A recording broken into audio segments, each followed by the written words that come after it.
Bana, leo ni mechi kali sana kati ya Simba Sports Club dhidi ya Azam. Mechi inachezwa saa 11. Kudhalilisha mwandishi. Hamna mechi kali leo. Hamna mechi kali leo. Kwa nini leo hamna mechi kali? Leo mechi ni upande mmoja. Ni Azam tu. Azam tu. Simba hamna timu. Na naomba tajie wachezaji watatu wa kikosi ambacho kitachoanza zaidi kumshambulia Jibril. Leo. Najua Faisal akosi. Faisal kitambala bora. Kitambala bora. Akosi. Alafu kuna yule Akaminko anatunyole fulani. Akaminko. Leo Simba atatafuta mpira kwa tochi she. Leo tuseme Denge atachukua kombe la yaani hata sipokuja Ibenge, yaani wachezaji tu warushwa tu jeti juu wadake.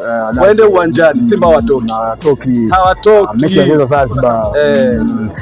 Sababu nataka uniambie kwamba tayari tumesikia hata kuwepo katika kikosi msimu ujao cha Yanga. Je, kama wewe unapitia changamoto gani kuhusiana na Djigui Diarra uliokuwa unamwamini?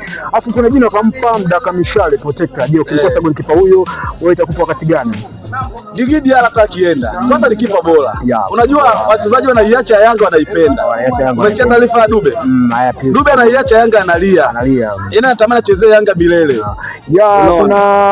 Kuna changamoto ambayo Pacome Zouzoua kwamba kukatika mguu. Wewe kama mshabiki wa kindakindaki wa Yanga unapitia majuto yapi? Kumbuka Pacome kashasaidia assist, piga mipira mizuri, pia kuwapatia Yanga ushindi, pia vile pia na medali za wachezaji baadhi. Je, kama wewe ni mshabiki wa Yanga unapitia changamoto gani ambapo Zouzoua kukosa michezo ambayo italiyofuata katika awamu ijayo?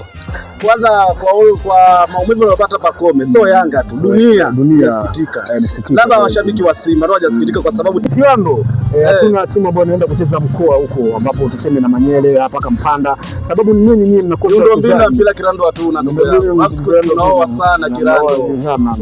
Tunaoa sana mpira, tuna vipaji vipo ila mpira hatuna. Vipaji vipo. Ile kwa mmoja wachezaji tunao. Kweli kabisa.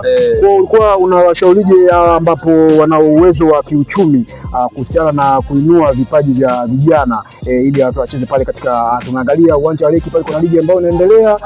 Kwa nini hao wana uchumi wasipeleke pale vijana wote ili tupate timu yote hapa ambapo ni Kaskilando?